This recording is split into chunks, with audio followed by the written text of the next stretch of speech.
Cheng Shir meminta bantuan Yao untuk menjaga anjing peliharaannya karena ia harus pergi dalam keadaan darurat. Meskipun tahu bahwa bosnya, Chen, tidak menyukai hewan peliharaan, Yao menyembunyikan anak anjing itu di kamarnya. Ketika Chen kembali ke rumah, ia langsung mencium sesuatu yang aneh. "Apa bau ini? Kau membawa sesuatu?" tanyanya curiga. "Itu cuma bau mainan di tasku," jawab Yao cepat, berusaha menutupinya. Chen menatapnya tajam dan memperingatkan, jangan pernah berpikir untuk membawa anjing atau binatang apapun ke rumah ini. Namun, tak lama kemudian, anak anjing itu mulai mengeluarkan suara. Chen yang mendengarnya segera mengetuk pintu kamar Yao.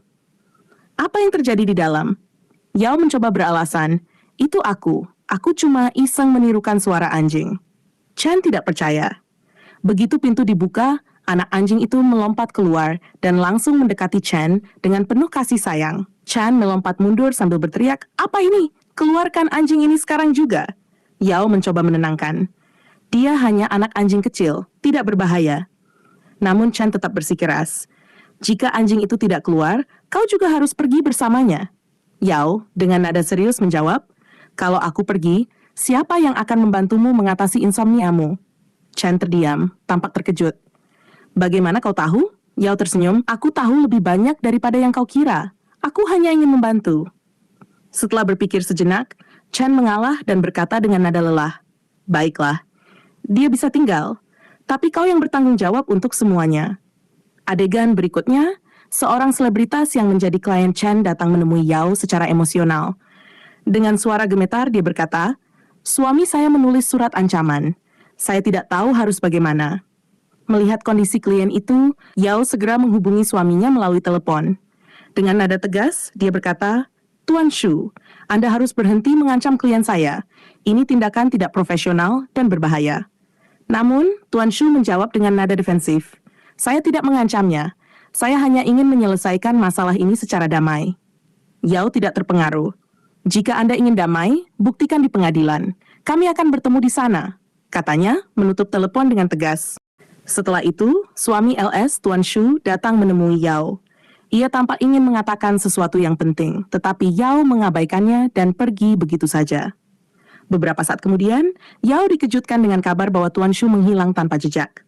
Sebuah catatan ditemukan yang mengindikasikan bahwa Tuan Shu merasa kebingungan dalam hubungan rumah tangganya tidak akan pernah selesai, terutama karena peran pengacara istrinya, Yao. Keesokan harinya, Yao mengetahui bahwa Nona Bi telah menyewa pengacara baru. Dalam konferensi pers, Nona Bi menyebutkan bahwa ia sebenarnya bisa berdamai dengan suaminya. Tetapi Yao, sebagai pengacara lamanya, dianggap terlalu egois hingga menciptakan tembok di antara mereka. Merasa terpojok, Yao memutuskan untuk menemui Nona Bi dan mencoba berbicara dengannya secara langsung. Namun, saat pertemuan itu berlangsung, pengacara baru Nona Bi muncul. Ia dengan keras menyalahkan Yao atas hilangnya Tuan Shu, membuat situasi semakin menegangkan. Di tengah perselisihan itu, Chen tiba-tiba muncul. Dengan tenang tetapi tegas, ia melindungi Yao dan menggandeng tangannya, membawanya pergi dari tempat tersebut. Sesampainya di rumah, Yao mencoba mengalihkan pikirannya dengan memasak makanan laut untuk Chen. Chen terlihat senang, tetapi Yao tidak bisa menyembunyikan depresinya. Ia menjadi bahan ejekan di media sosial dan bahkan mendapat telepon bernada ancaman. Melihat Yao semakin tertekan, Chen merebut teleponnya dan memutuskan untuk mengajaknya minum agar pikirannya lebih tenang. Tak lama setelah itu, Chen menghubungi seseorang untuk bertemu. Orang tersebut adalah Lu, pengacara yang pernah menangani kasus Tuan Shu. Lu mengungkapkan kebenaran yang mengejutkan. Tuan Shu sebenarnya adalah korban. Ia dijebak oleh istrinya, Nona Bi, yang menuduhnya melakukan kekerasan dalam rumah tangga. Tuduhan itu membuat Tuan Shu depresi berat. Lu juga menjelaskan bahwa pernikahan mereka sebenarnya berlandaskan keuntungan bisnis semata. Namun, ketika Nona Bi menyadari bahwa bisnis tersebut tidak sesukses yang ia harapkan, ia mulai menciptakan konflik. Mendengar hal itu, Yao mulai memahami bahwa hilangnya Tuan Shu bukan sepenuhnya karena dirinya. Ia merasa lega, meskipun bayangan ancaman dari Nona Bi masih menghantuinya. Untuk menghibur Yao, Chen mengajaknya belajar mengemudi. Namun, ini adalah pertama kalinya Yao mengendarai mobil mewah. Bukannya lancar, ia justru kesulitan. Bahkan, pejalan kaki dan pengendara sepeda menyalip mobilnya, membuat Chen semakin frustrasi. Keesokan harinya, Chan pulang dari kantor dan mendapati Yao tertidur di sofa. Namun, tidur Yao tampak gelisah. Ia terbangun dengan suara sekecil apapun, takut akan ancaman yang terus menghantui pikirannya. Hari itu, Yao bahkan tidak berani keluar untuk membeli bahan makanan. Chen akhirnya membawanya ke supermarket. Saat di supermarket, Yao tanpa sengaja menabrak seorang bibi gemuk. Chen yang mudah terpancing emosi, hampir saja bertengkar dengan bibi itu. Namun, Yao segera menenangkannya. Di sisi lain, beberapa gadis yang melihat mereka mulai bergosip. Mereka memuji Chen yang tampan dan terlihat kaya, tetapi heran mengapa ia bersama Yao yang dianggap biasa saja. Chen mendengar komentar tersebut, tetapi tetap diam. Namun sesampainya di rumah, ia berkata dengan nada lembut tetapi penuh penekanan kepada Yao, "Kalau kamu ingin menangis, menangislah. Tidak apa-apa. Jangan menahan semuanya sendiri." Chen kemudian memberikan sapu tangannya kepada Yao, yang langsung menggunakannya untuk menyeka air mata dan hidungnya. Namun, saat Chen memberitahu bahwa sapu tangan itu bernilai 8.000 lalu, Yao langsung tertegun. Alih-alih berhenti, ia malah menangis lebih keras lagi. Keesokan harinya, Yao pergi ke kantor dan mendapati semua orang yang sebelumnya mengejeknya di media sosial, kini meminta maaf. Ternyata, Chen telah menyelesaikan masalah itu diam-diam. Untuk mengalihkan perhatian Yao dari kesedihannya, Chen memberinya setumpuk kertas untuk dirobek-robek. Namun, saat Yao pulang ke rumah, ia menemukan rumahnya dalam keadaan berantakan. Chen dengan santai menyalahkan anak anjing mereka atas kekacauan itu. Padahal, ia sengaja melakukannya agar Yao sibuk dan tidak punya waktu untuk menangis. Hari berikutnya, Yao kembali menemukan rumahnya dalam keadaan kotor. Kali ini, ia lebih curiga karena ada kulit pisang berserakan di lantai, sesuatu yang jelas tidak mungkin dimakan oleh anak anjing. Sambil menatap anjingnya, Yao mulai memarahinya, tetapi sebenarnya ia sedang menyindir Chen. "Sejak kapan kamu menjadi begitu nakal? Sepertinya ada yang mencoba menjebakmu." Chen hanya tersenyum tipis, pura-pura tidak tahu. Kemudian Chen mengajak Yao untuk berolahraga demi membantu mengatasi depresinya. Namun, Yao cepat lelah. Chen seperti biasa tidak bisa menahan diri untuk mengkritiknya. "IQ-mu saja sudah pas-pasan, kekuatan fisikmu juga lemah. Apa yang bisa kamu lakukan, Yao?" Katanya dengan nada bercanda, tetapi cukup menyebalkan. Di sebuah acara yayasan, Chen memperhatikan Yao dengan seksama. Untuk pertama kalinya, ia menyadari betapa indahnya mata Yao. Namun, alih-alih memujinya, Chen berkata, "Mata kamu mirip sekali dengan mata anjingmu." Mendengar komentar itu, Yao langsung marah dan pergi meninggalkan Chen. Sementara itu, Chongshu pergi menemui Ibu Ming. Di hadapan sang ibu, mereka berpura-pura masih menjadi pasangan. Mereka ingin menjaga perasaan sang ibu yang sedang menunggu operasi besar. Namun, begitu keluar dari rumah, Chongshu memarahi Ming habis-habisan dan mengingatkannya bahwa mereka sudah tidak memiliki hubungan apapun. Meski begitu, Ming masih berusaha mencari cara untuk membawa Chongshu kembali ke dalam hidupnya. Sayangnya, Chongshu sudah tidak berniat memberinya kesempatan kedua. Di adegan berikutnya, Chen menemui seorang gadis bernama Dong, salah satu wanita yang selama ini mengejarnya. Dong meminta Chen untuk menangani kasus perceraian orang tuanya. Namun, alih-alih bersikap serius, Dong malah menggodanya, membuat situasi semakin rumit dan canggung. Chen dengan tegas mengatakan kepada Dong bahwa dia sama sekali tidak tertarik padanya. Namun, ia tetap menerima kasus perceraian orang tuanya. Untuk menangani kasus itu, Chen menyerahkannya kepada Yao. Yao kemudian bertemu dengan ayah Dong, Tuan Chen, untuk menanyakan alasan di balik perceraiannya. Tuan Chen mengatakan bahwa ia menderita kanker dan ingin menceraikan istrinya agar ia tidak menjadi janda di masa depan. Namun, Yao merasa ada sesuatu yang janggal. Ia memutuskan untuk menyelidiki lebih lanjut dan mengikutinya diam-diam. Penyelidikan ini mengungkapkan fakta mengejutkan. Tuan Chen ternyata memiliki seorang selingkuhan yang sedang hamil. Ketika Yao menghadap Tuan Chen dengan bukti tersebut, Tuan Chen akhirnya mengakui kebenarannya. Ia mengungkapkan bahwa alasan sebenarnya ia ingin bercerai adalah karena selingkuhannya mengandung seorang anak laki-laki yang dianggapnya sebagai calon pewaris keluarga.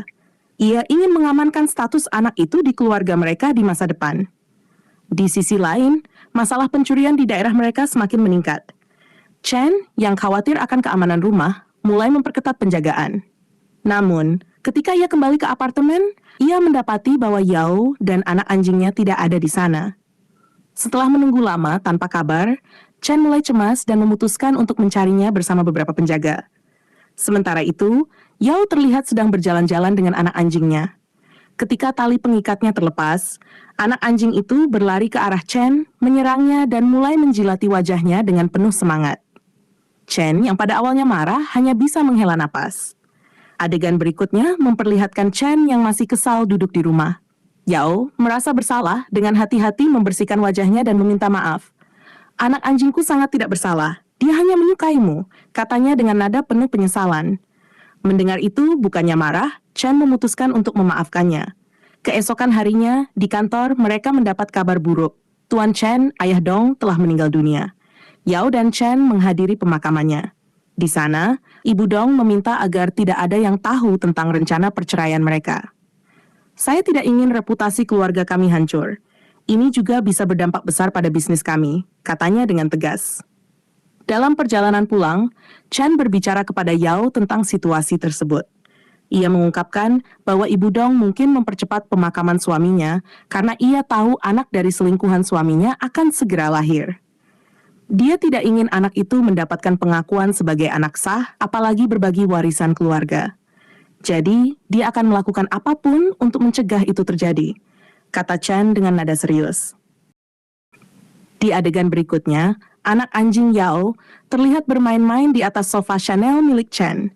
Chen tampak jengkel, tetapi ketika ia memperhatikan mata si anak anjing, ia merasa seolah-olah tatapan itu mencerminkan mata Yao.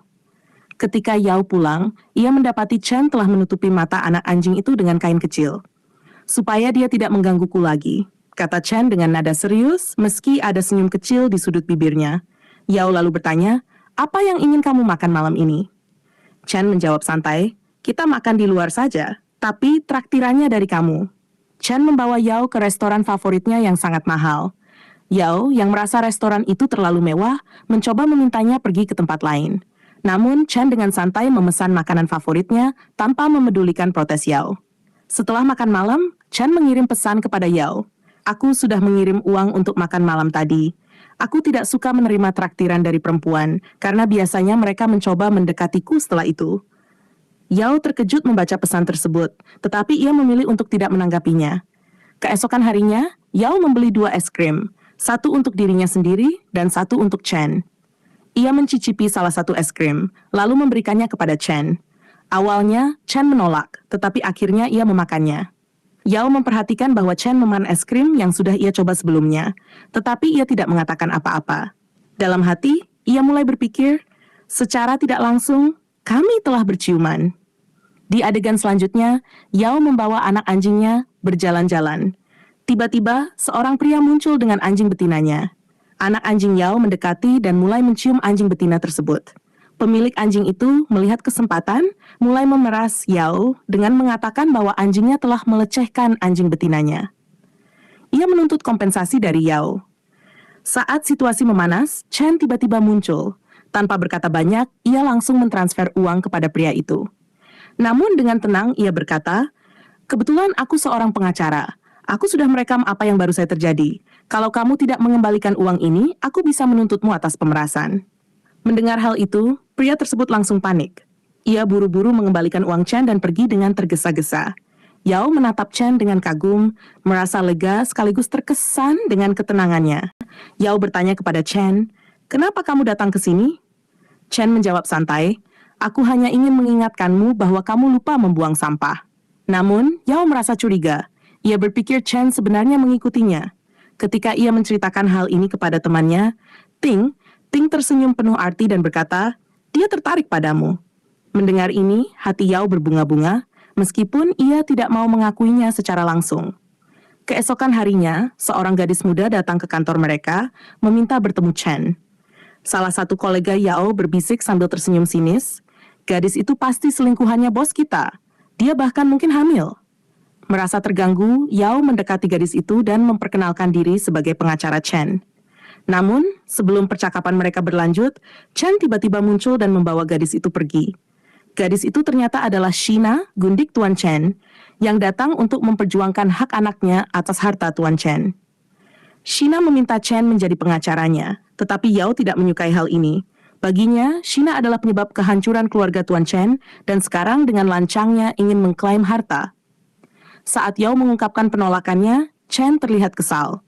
Dengan nada tajam, ia berkata, "Kamu tidak bisa membawa emosi ke dalam masalah hukum. Anak itu bahkan belum lahir, dan itu bukan kesalahannya. Dia tetap memiliki hak atas harta ayahnya." Namun, Yao tetap bersikukuh menolak menangani kasus tersebut. Chen, yang sudah mencapai batas kesabarannya, membentaknya, "Kalau aku tahu kamu tidak profesional seperti ini, aku tidak akan pernah memberimu pekerjaan di perusahaan ini. Satu-satunya alasan aku menerimamu adalah karena Wu Jun memintaku. Dia punya perasaan pada saudara perempuanmu." Kata-kata Chen menusuk hati Yao. Merasa sedih dan terluka, ia pulang ke rumah setelah jam kerja, tetapi di tengah jalan ia memutuskan untuk tidak pulang. Ia memesan sebuah kamar hotel dan mengurung diri di sana. Di kamar itu, Yao menangis sejadi-jadinya, mencoba melepaskan rasa sakit yang ia rasakan. Di sisi lain, Chen mulai menyesali kata-katanya. Ia merasa bersalah karena telah terlalu keras pada Yao. Berulang kali ia mencoba menghubunginya, baik melalui telepon maupun pesan, tetapi Yao tidak merespons. Kesunyian dari Yao membuat Chen semakin gelisah. Keesokan harinya, Chen menceritakan semuanya kepada Wu Jun. Ia mengakui bahwa ia sering memarahi Yao, dan ia juga mengatakan bahwa Yao mendapatkan pekerjaan di kantor karena hubungan saudara perempuan Wu Jun. Mendengar ini, Wu Jun sangat marah. Ia merasa tindakan Chen tidak hanya melukai Yao, tetapi juga bisa membuat saudara perempuannya, Chong-er, kecewa padanya. Wu Jun kemudian memutuskan untuk memanggil Chong-er dan menceritakan semuanya. Ia meminta Chong-er untuk meyakinkan Yao bahwa posisinya di kantor adalah karena kemampuannya sendiri, bukan bantuan orang lain. Tak lama setelah itu, Chong-er menemui Yao di tempat kerja. Dengan penuh kasih, ia berkata, "Yao, kamu mendapatkan pekerjaan ini karena kemampuanmu. Kamu pantas berada di sini." Kata-kata Chong-er menguatkan hati Yao. Ia mulai percaya diri kembali dan memutuskan untuk membuktikan kemampuannya di kantor. "Aku akan kembali dan menunjukkan kepada semua orang bahwa aku layak berada di sini," pikirnya dengan tekad. Sementara itu, Wu Jun menelepon Chen, tetapi Chen mengabaikan panggilan tersebut. Hal ini membuat Wu Jun semakin marah. "Karena sikapmu, bahkan Chong-er sekarang tidak mau mengangkat teleponku," katanya dengan nada kesal. Chen hanya mendengarkan dengan diam, tidak membantah sedikit pun. Di kantor, Yao akhirnya kembali. Mereka mengadakan rapat untuk mencari cara membuktikan bahwa bayi dalam kandungan Shina adalah anak Tuan Chen. Dalam diskusi itu, Yao memberikan ide cemerlang. "Bagaimana jika kita memeriksa DNA bayi itu dan mencocokkannya dengan Dong? Dia adalah saudara tirinya," usulnya. Namun Chen mengoreksi, "Ayah Chen masih hidup. Kita bisa mencocokkan DNA bayi itu dengan ayah Chen." Semua orang tercengang. Ide itu muncul karena petunjuk dari Yao, dan untuk pertama kalinya Chen memuji Yao di depan semua karyawan. "Itu ide yang sangat bagus, Yao," katanya dengan tulus. Seluruh ruangan terkejut. Bos mereka, yang terkenal keras dan jarang memberikan pujian, kini memuji seseorang secara langsung. Yao, meskipun merasa bangga, masih menyimpan luka di hatinya. Setelah rapat selesai, Yao kembali bekerja di mejanya. Sesekali, ia dan Chen saling melirik dengan diam-diam, tapi tidak ada yang berani memulai percakapan. Saat waktu kerja selesai, Chen mendekati Yao. Dengan nada lembut, ia bertanya, "Apakah kamu akan pulang hari ini?" Namun, Yao masih merasa kecewa dan terluka. Ia menggelengkan kepala dan menjawab singkat, "Tidak, aku belum siap." Chen hanya terdiam, melihat punggung Yao yang menjauh. Rasa penyesalan terpancar di wajahnya, tetapi ia tidak tahu harus berkat apa untuk memperbaiki keadaan. Chen yang berada di apartemennya mengirim pesan kepada Yao. Isinya mengatakan bahwa ia telah menyiapkan beberapa dokumen untuk kasus yang sedang mereka tangani, sehingga Yao perlu datang untuk mengambilnya. Yao akhirnya pulang untuk mengambil dokumen-dokumen tersebut, tetapi ia menemukan sebuah catatan dari Chen. Dalam catatan itu tertulis bahwa Chen telah memutuskan untuk kembali ke vilanya agar Yao dapat tinggal dengan nyaman di apartemen tersebut. Chen sebenarnya duduk di mobilnya, mengawasi dari luar apartemen. Ketika ia melihat lampu kamar Yao menyala, ia merasa lega lalu pergi dari sana. Keesokan harinya, Yao pergi menemui kakek Dong Ella bersama salah satu rekannya. Tujuan mereka adalah untuk meyakinkan kakek tersebut agar bersedia melakukan tes DNA. Tanpa sepengetahuan Yao, Chen datang secara diam-diam untuk memastikan semuanya berjalan lancar.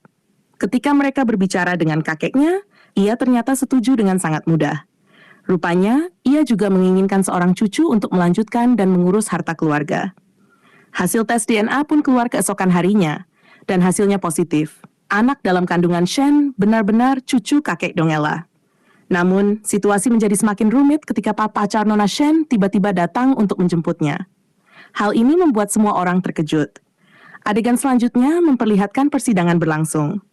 Kasus tersebut akhirnya dimenangkan oleh Nona Shen. Setelah persidangan, ia mencoba mengajak Chen makan malam bersamanya, tetapi Chen menolak dengan tegas. Setelah persidangan, Dong Ella marah kepada kakeknya. Ia berkata dengan nada penuh emosi, "Aku mencintaimu kakek, tapi kenapa kau lebih menginginkan cucu baru? Mengapa kau bahkan setuju untuk melakukan tes DNA itu?" Kakeknya yang murka mulai memukul Dong dengan tongkatnya. Namun, Yao yang melihat kejadian tersebut segera melindungi Dong. Tangannya terluka akibat tongkat itu, tetapi ia tetap berdiri di depan Dong. Chen, yang juga berada di sana, segera membalut tangan Yao dengan hati-hati. Namun Yao merasa malu. Ia buru-buru berkata, "Aku hanya terluka saat sedang bekerja, jadi kau tidak perlu merasa khawatir." Malam harinya, Chen yang berada di vilanya tidak bisa tidur. Di sisi lain, Yao terlihat sedang menikmati acara TV larut malam di apartemennya. Tiba-tiba, ada ketukan di pintu rumahnya. Keadaan begitu gelap dan sosok di balik pintu mengenakan kacamata hitam. Yao langsung berpikir bahwa itu adalah pencuri. Namun, setelah mendengar suara Chen, ia menyadari bahwa yang datang adalah bosnya. Dengan nada santai, Chen berkata, "Aku meninggalkan pulpenku di sini. Aku datang untuk mengambilnya." Yao membiarkannya masuk, dan Chen langsung menuju kamar untuk mencari pulpennya. Tapi sebenarnya, alasan Chen datang bukan karena pulpen, ia hanya ingin mendengar Yao bernyanyi lagi.